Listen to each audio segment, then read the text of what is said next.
What the backdrop really represents and what the comments you've heard represents is several million Kentuckians could get insurance through an association. We're one of the states that's lucky enough to have health associations, but they're only within our state. Imagine, though, if we went beyond state lines. The National Restaurant Association, I think, said you have 1 million members.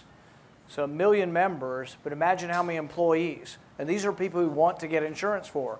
Sometimes low wage to begin with, younger, may not have insurance when they first start working in a restaurant.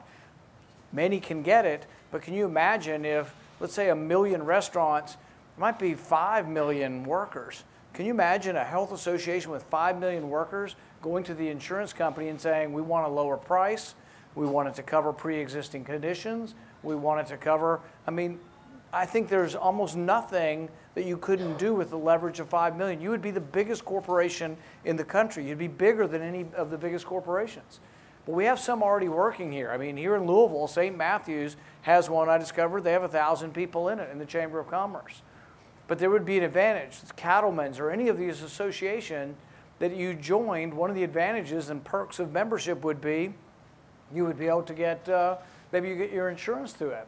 And it is really where the problem is. The problem is the individual market. The problem is mom and pop have a plumbing business, and it's mom and pop, and that's just them. Mom gets sick or pop gets sick, and all of a sudden their insurance goes through the roof. No one will cover them. In that individual market, 50% of the country only has one insurer now.